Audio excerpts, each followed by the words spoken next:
വിനോദയാത്ര ഇന്നൊരു വ്യാപക ഏർപ്പാടാണ്.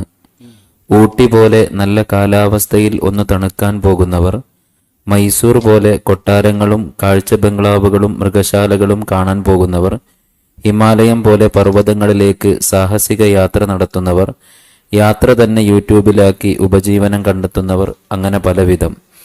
ഇൻസ്റ്റഗ്രാമിൽ വൈറലായ ഒരു ഉസ്താദ്, പക്ഷേ ഊട്ടിക്ക് വെറുതെ നാടുകാണാൻ അഥവാ വെറുമൊരു വിനോദത്തിന് പോകുന്നവർ ജംഅ് ഖസ്ർ ഇളവുകൾ എടുക്കാൻ പാടില്ലെന്ന് പറഞ്ഞത് വലിയ ചർച്ചയായി.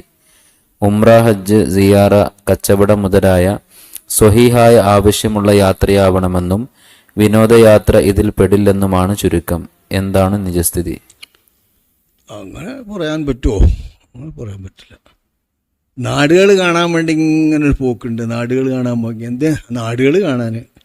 ഈ യാത്രക്കാണെങ്കിൽ ജമ്മു കസർ പോലുള്ള ഇളവുകൾ അനുഭവിക്കാൻ പറ്റില്ല എന്നുണ്ട്. അതേ സമയത്ത് മനസ്സിൻ്റെ വിരസത അകറ്റാൻ, മനസ്സിലെ സംഘർഷം ലഘൂകരിക്കാൻ, മനസ്സിൽ പ്രയാസങ്ങളും ബുദ്ധിമുട്ടൊക്കെ വരുമ്പോൾ അതിനൊരു ആശ്വാസം കിട്ടാൻ, അതിനൊക്കെയുള്ള ഒരു വിനോദം, അതാണ് ആ വിനോദം എന്ന് പറഞ്ഞതിൻ്റെ ഉദ്ദേശം.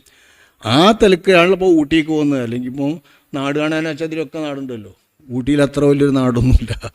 അപ്പോൾ ഉണ്ടാവും എനിക്കറിഞ്ഞൂടെ, ഞാൻ പോയിട്ടില്ല. അപ്പോൾ ഈ ഊട്ടി വരെ പോകുന്ന ഒരാളുകളാണെന്ന് വെച്ചാൽ അപ്പോൾ അവിടുത്തെ കാലാവസ്ഥ ഉൾക്കൊള്ളാനോ അല്ലെങ്കിൽ ഹിമാലയത്തിനെ അതൊന്ന് കണ്ട് മനസ്സിലാക്കാനോ അങ്ങനെയുള്ളത് കൊണ്ട് മനസ്സിനൊരു സന്തോഷം കിട്ടാനും മനസ്സിന് സംഘർഷങ്ങൾ ലഘൂകരിക്കാനും ഒക്കെ നടക്കുകയാണെങ്കിൽ അതിന് തെനസുഹിൻ്റെ യാത്ര എന്നാണ് പറയുക. ഈ തെനസുഹിൻ്റെ യാത്രക്ക് ജമ്മു കസറൊക്കെ ആക്കുക, മനസ്സിലായോ? മറ്റുദ്ദേശങ്ങൾ വന്നിട്ട് അത് ഹറാമാകാൻ പാടില്ല, ഹറാമായ യാത്രയാകാൻ പാടില്ല. വേറെ പല ഉദ്ദേശമൊക്കെ വരാലോ, അങ്ങനെ ഹറാമാകാൻ പാടില്ല. ആ ഹറാമല്ലാത്ത യാത്രയാണെങ്കിൽ തെനസുഹിൻ്റെ യാത്രക്ക് ചെയ്യുക.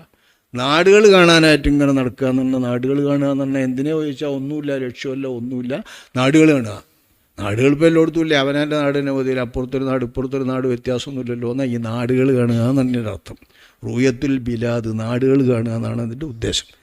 ഇന്ന ഒരു നാട് പ്രത്യേക ലക്ഷ്യത്തോടുകൂടി അത് കാണാനാണെന്ന് വെച്ചാൽ അത് ആ ലക്ഷ്യത്തിനനുസരിച്ചിരിക്കും. നാടുകൾ കാണൽ എന്ന് പറഞ്ഞ് ഒരു ലക്ഷ്യമായിട്ട് കൂട്ടില്ല എന്നാണ് പറഞ്ഞത്. അത് തെറ്റിദ്ധരിച്ചതാണ്. തനസുഹിനുള്ളതാണെങ്കിൽ പറ്റും.